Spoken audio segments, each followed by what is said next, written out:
दोस्तों बहुत बहुत स्वागत है आप सभी का एक बार फिर से। जी हाँ दोस्तों, आज पूरे दिन की कई महत्वपूर्ण और बड़ी खबरें निकलकर सामने आ रही हैं। जानेंगे सभी खबरों को विस्तार से। तो दोस्तों, खबरों में आगे बढ़ने से पहले वीडियो को एक प्यार भरा लाइक जरूर कर दें और ताजा खबरों को जानने के लिए चैनल को सब्सक्राइब भी जरूर कर लें।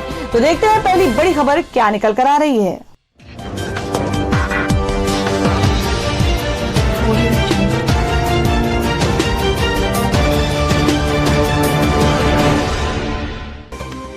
तो दोस्तों, आज की पहली बड़ी खबर बता दें कि हाथरस केस में योगी सरकार की बड़ी कार्रवाई, एसपी और डीएसपी हुए सस्पेंड। जी हम बात कर रहे हैं कि हाथरस में दलित लड़की के साथ दरिंदगी और हत्या के मामले में जिले के सीनियर पुलिस अफसरों पर गाज गिरी है। उत्तर प्रदेश की योगी आदित्यनाथ सरकार ने एसपी विक्रांत वीर सिंह, एक डीएसपी और इंस्पेक्टर को निलंबित कर दिया गया है। निलंबित किए गए अधिकारियों का पॉलीग्राफ टेस्ट भी हुआ। मुख्यमंत्री योगी आदित्यनाथ ने प्राथमिक जांच रिपोर्ट के आधार पर पुलिस अफसरों के खिलाफ ये कार्रवाई की है। एसपी शामली विनीत जायसवाल को हाथरस का एसपी बनाया गया है। शुक्रवार को ही मुख्यमंत्री योगी आदित्यनाथ ने हाथरस के पूरे मामले की रिपोर्ट मांगी थी, जिसके बाद कयास लगाए जा रहे थे कि अफसरों पर कोई बड़ी कार्रवाई हो सकती है। और अब अगली खबर बता दें कि प्रदर्शन करने पहुंची आप सांसद संजय सिंह की पत्नी गिरफ्तार, सड़क से घसीटते हुए ले गई पुलिस। जी हम बात करें कि हाथरस में युवती के साथ हुई दरिंदगी और उसके बाद बलरामपुर में छात्रा के साथ गैंगरेप के बाद हत्या के विरोध में बेटी के लिए न्याय मांगने आम आदमी पार्टी सांसद संजय सिंह की पत्नी को पुलिस ने गिरफ्तार कर लिया। महिला पुलिसकर्मी सड़क पर आम आदमी पार्टी के सांसद संजय सिंह की पत्नी अनीता सिंह के हाथ पकड़कर रोड पर खींचती नजर आई। वह हजरतगंज चौराहे पर सड़क पर लेट गई तो पुलिसकर्मियों ने उन्हें खींचकर बस में ले जाकर हिरासत में लिया। उनसे पूछताछ की जा रही है। संजय सिंह की पत्नी अनीता सिंह हाथरस बलरामपुर कांड को लेकर बेटियों को न्याय के लिए प्रदर्शन करने पहुंची थी। पुलिस ने उन्हें अपनी कस्टडी में रखा है। पहली बड़ी खबर बता दें कि आरबीआई की लिस्ट से बाहर हुए ये 6 सरकारी बैंक। जानिए क्या है इसके मायने, खाता धारकों पर होगा क्या असर। जी हम बात कर रहे हैं कि रिजर्व बैंक ऑफ इंडिया ने 6 सरकारी बैंकों को अपनी लिस्ट से बाहर कर दिया है। रिजर्व बैंक ऑफ इंडिया ने ओरिएंटल बैंक ऑफ कॉमर्स और Allahabad bank, syndicate bank, United bank of India, Andhra bank, corporation bank को अपनी सूची से बाहर कर लिया है। जी आपको बता दें कि आरबीआई ने इन सभी बैंकों को अपनी अधिसूची से बाहर रखा है, जिसका मतलब है कि अब इन बैंकों पर आरबीआई के नियम लागू नहीं होंगे। दरअसल इन सभी 6 बैंकों का विलय हो चुका है। इन सभी बैंकों के नामों को आरबीआई ने अपनी लिस्ट से हटा दिया है और ये सभी बैंक दूसरे बैंकों में विलय हो चुके हैं। हालांकि आरबीआई की सूची से हटाए जाने पर बैंकों के खाता धारकों पर कोई असर नहीं होगा। इन बैंकों के खाता धारक बैंकों के विलय के बाद दूसरे बैंक के खाता धारक बन चुके हैं। आपको बताते हैं, गौरतलब है कि पिछले साल ही सरकार ने 10 सरकारी बैंकों के विलय का फैसला लिया। सरकार ने यूनाइटेड बैंक ऑफ इंडिया और ओरिएंटल बैंक ऑफ कॉमर्स को पंजाब नेशनल बैंक में मर्ज कर दिया है और वहीं सिंडिकेट बैंक को कैनरा बैंक में मर्ज कर दिया है और वहीं इंडियन बैंक में इलाहाबाद का विलय हो गया, जबकि आंध्र बैंक और corporation bank union bank of India में मर्ज हो गए हैं। आरबीआई ने कई बैंकों के विलय का निर्देश दिया। साल 2017 में देश में 27 सरकारी बैंक थे, जो अब 12 रह गए हैं। आरबीआई और बैंकों के विलय की तैयारी कर रहा है। और वहीं अगली खबर बता दें कि त्योहारों के सीजन में चलाए जाएंगे 200 और स्पेशल ट्रेनें। जाने कब से कब तक चलेंगी ये ट्रेनें। जी हम बात करें कि कोरोना संक्रमण के नए मामले भारत में तेजी से बढ़ रहे हैं और इस बीच त्योहारों की वजह से लोग एक शहर से दूसरे शहर जाने की तैयारी कर रहे हैं। त्योहारों के दौरान लोगों को शहर से अपने घर जाने में कोई समस्या ना हो, इसलिए जल्द ही भारतीय रेलवे सैकड़ों स्पेशल ट्रेन चलाने जा रही है। इस बारे में मीडिया को जानकारी देते हुए रेलवे बोर्ड अध्यक्ष ने गुरुवार को कहा कि रेलवे त्योहारी सीजन के दौरान यात्री भीड़ को देखते हुए 15 अक्टूबर से 30 नवंबर के बीच 200 विशेष ट्रेनें शुरू करने की योजना बना रहा है। India.com की माने तो त्योहारी सीजन के दौरान यात्रा करने की योजना बना रहे यात्रियों के लिए ये अच्छी खबर है। दरअसल रेलवे बोर्ड के अध्यक्ष और सीईओ वीके यादव ने कहा कि रेलवे ने फैसला किया है कि वह राज्य सरकारों की जरूरतों और दैनिक रूप से यात्रियों की भीड़ को देखते हुए और महामारी की स्थिति को ध्यान में रखकर विशेष ट्रेनें चलाने को लेकर काम हो रहा है। और दोस्तों अगली बड़ी खबर निकल कर आ रही है हाथरस कांड के हवाले से कि आपको बता दें कि जंतर मंतर पर पहुंचे सीएम अरविंद केजरीवाल, बोले दोषियों को जल्द फांसी हो। जी आपको बता दें कि हाथरस पीड़िता की मौत के बाद उत्तर प्रदेश से लेकर दिल्ली तक सियासत गर्मा गई है। दिल्ली के जंतर मंतर पर शुक्रवार की शाम सैकड़ों लोग प्रदर्शन के लिए जुटे और इस विरोध प्रदर्शन में दिल्ली के सीएम अरविंद केजरीवाल भी शामिल हुए। जंतर मंतर में पहुंचे दिल्ली के सीएम अरविंद केजरीवाल ने हाथरस मामले में कहा कि कुछ लोग दोषियों को बचाने की कोशिश कर रहे हैं। उन्होंने कहा कि दोषियों को सजा मिले। सीएम अरविंद केजरीवाल ने कहा कि पीड़ित परिवार को देश के लोगों के सहारे की जरूरत है। उन्होंने कहा कि इस मुद्दे पर कोई राजनीति नहीं होनी चाहिए।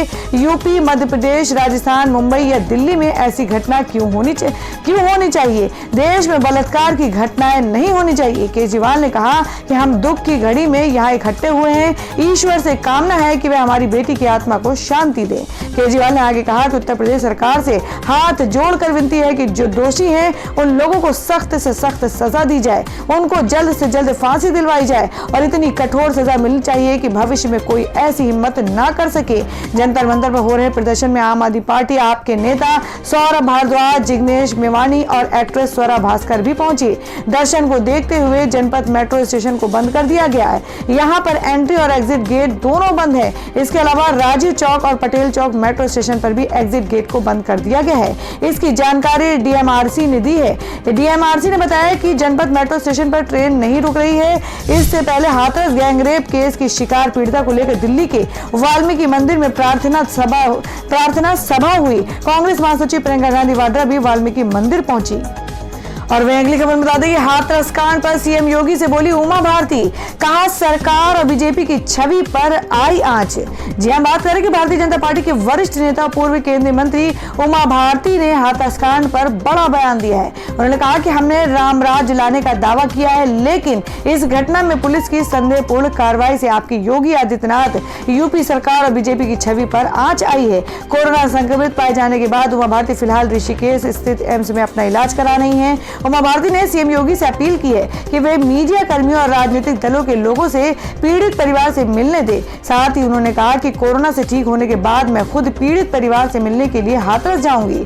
उमा भारती ने लिखा कि आदरणीय योगी आदित्यनाथ जी, आपको जानकारी होगी कि मैं कोरोना पॉजिटिव पाए जाने के बाद से एम्स ऋषिकेश के कोरोना वार्ड में भर्ती हूँ। आज मेरा 7वां दिन है, इसलिए मैं अयोध्या मामले पर विशेष सीबीआई कोर्ट में पेश भी नहीं हो पाई। यद्यपि मैं किसी से मिल नहीं सकती, फोन नहीं कर सकती, लेकिन टीवी है जिससे कि समाचार मिलते हैं। उमा भारती ने आगे लिखा कि मैंने हाथरस की घटना के बारे में देखा।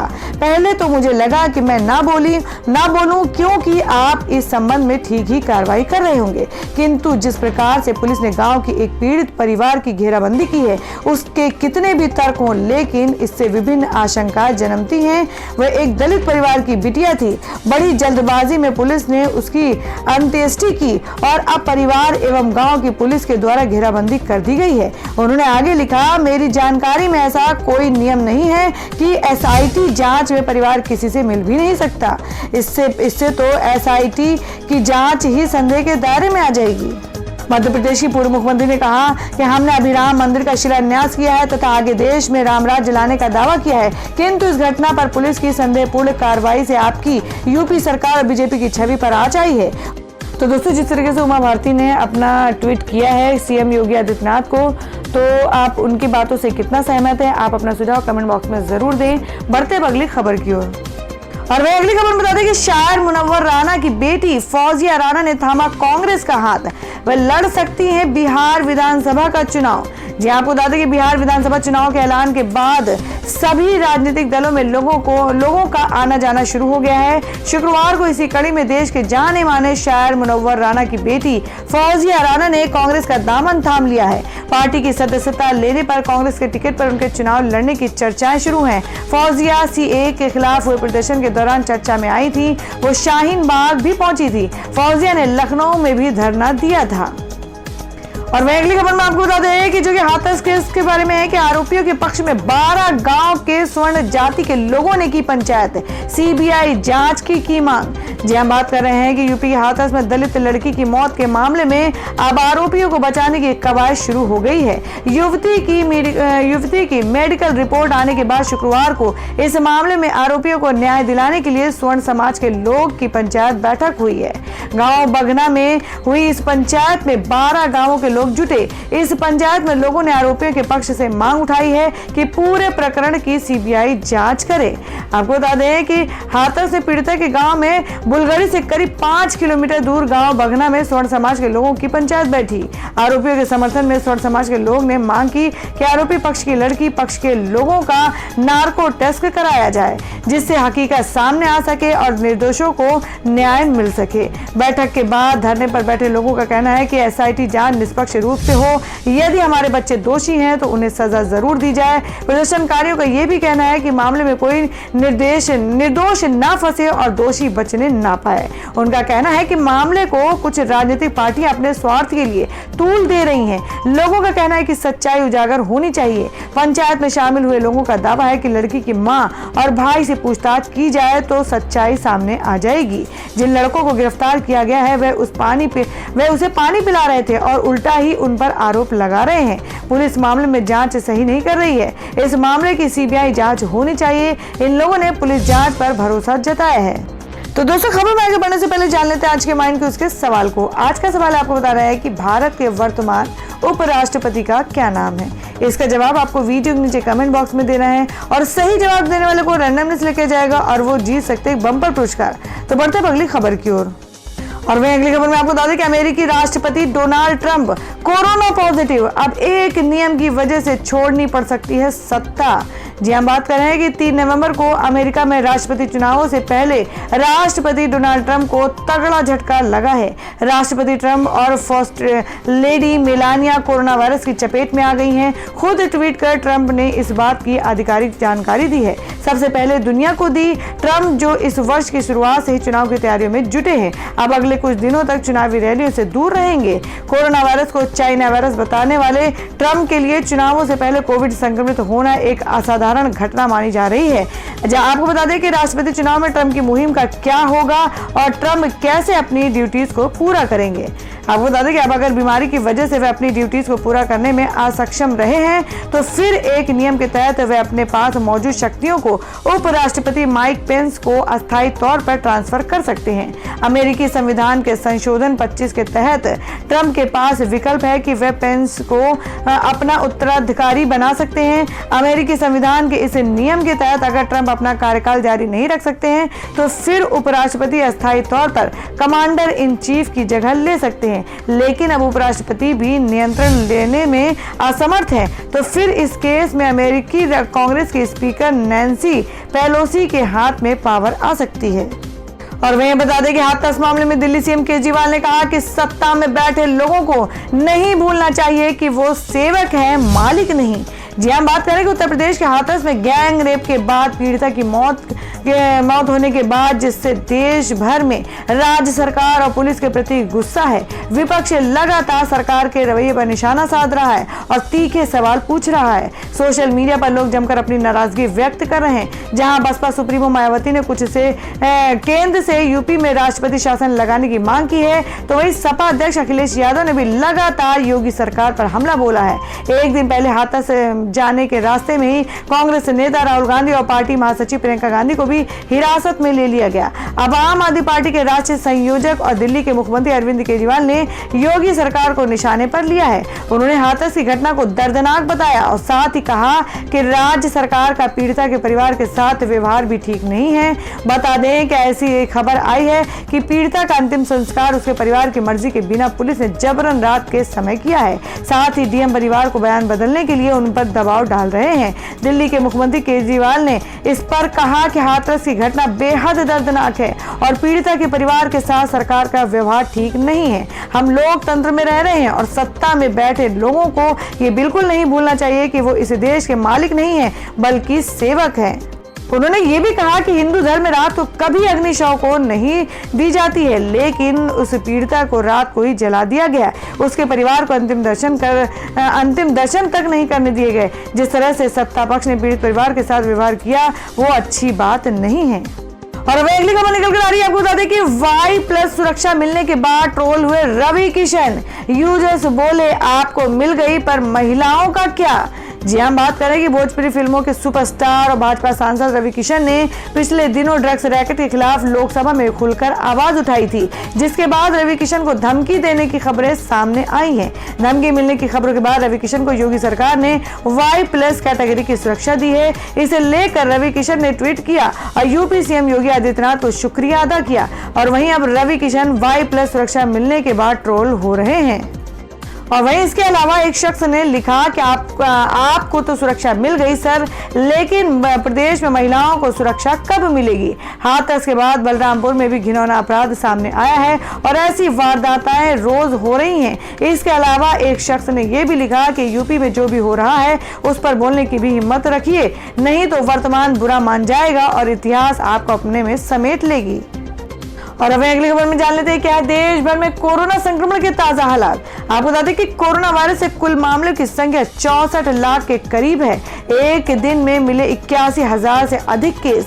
जी आपको बता दें कि देश में कोरोना वायरस का कहर अब भी जारी है। स्वास्थ्य और परिवार कल्याण मंत्रालय के अनुसार भारत में पिछले 24 घंटे में 81,484 मामले सामने आए हैं और 1,095 मरीजों की मौत हो गई है। अब देश में पॉजिटिव मामलों की कुल संख्या 63,94,069 हो गई है, जिसमें से 9,42,217 सक्रिय मामले हैं और 53,52,078 रिकवर मामले हैं और 99,773 लोगों की जान गई है जो इसमें शामिल है। तो दोस्तों खबर में आगे बढ़ने से पहले एक बार फिर से आपको याद दिला दें कि अगर आपने अभी तक हमारे वीडियो को लाइक नहीं किया तो जल्दी से वीडियो को लाइक कर दें, क्योंकि आपका एक लाइक हमारे लिए बहुत ही महत्वपूर्ण होता है। और अगर आप हमारे चैनल पर नए हैं तो चैनल को जरूर सब्सक्राइब कर लें और बेल के बटन को भी जरूर हिट कर दें। और हमारी पूरी न्यूज को जानने के लिए वीडियो को लास्ट तक जरूर देखें। बढ़ते हैं अगली खबर की ओर। और मैं अगली खबर में आपको बता दें कि एक्टर मुकेश खन्ना का फूटा द कपिल शर्मा शो पर गुस्सा, बताया वाहियात और फूहड़। जी आपको बता दें कि द कपिल शर्मा शो में रविवार को B.R. चोपड़ा की पौराणिक सीरीज महाभारत के कई प्रमुख किरदारों को मेहमानों के रूप में देखा गया, लेकिन इस दौरान महाभारत में भीष्म पितामह का किरदार निभाने वाले मुकेश खन्ना उनमें शामिल नहीं थे, जिसके चलते सोशल मीडिया पर उनके फैंस उनसे लगातार सवाल पूछ रहे थे, जिस पर उन्होंने सोशल मीडिया पर एक लंबा चौड़ा पोस्ट लिखा, लेकिन बाद में डिलीट कर दिया। मुकेश खन्ना ने अपने ट्वीट में लिखा, जिसमें से ये प्रश्न उनका वायरल हो चुका है। आपको बता दें कि महाभारत शो में भीष्म पितामह क्यों नहीं हुआ, क्यों नहीं? कोई कहता है कि उनको इनवाइट नहीं किया गया, कोई कहता है कि उन्होंने खुद मना कर दिया। ये सच है कि महाभारत भीष्म के बिना अधूरी है। ये सच है कि इनवाइट ना करने का सवाल ही नहीं उठता। ये भी सच है कि मैंने खुद मना कर दिया था। उन्होंने दूसरे ट्वीट में लिखा कि अब ये भी सच है कि लोग मुझसे पूछेंगे कि कपिल शर्मा जैसे बड़े शो को कोई मना कैसे कर सकता है। बड़े से बड़ा एक्टर जाते लोग, लेकिन मुकेश खन्ना नहीं जाएगा। यही प्रश्न गूफी ने मुझसे पूछा कि रामायण के बाद वो लोग हमें इनवाइट करने वाले हैं। मैंने कहा तुम सब जाओ, मैं नहीं जाऊंगा। मुकेश खन्ना यही नहीं रुके, बल्कि उन्होंने एक और ट्वीट किया जिसमें उन्होंने लिखा, कारण ये है कि भले ही कपिल शर्मा शो पूरे देश में पॉपुलर है, परंतु मुझे इससे ज्यादा वाहियात शो कोई नहीं लगता। तो दोस्तों ये थी अब तक की सभी बड़ी खबरों की अपडेट्स। टुडे ब्रेकिंग न्यूज और लेटेस्ट खबरों को देखने के लिए हमारे चैनल को सब्सक्राइब जरूर कर लें, वीडियो को लाइक और शेयर भी जरूर कर दें अपने दोस्तों और रिलेटिव्स के साथ। तो दोस्तों फिर मिलेंगे काम की खबरों और सरकारी योजनाओं की एक और नई वीडियो के साथ। तब तक के लिए धन्यवाद दोस्तों।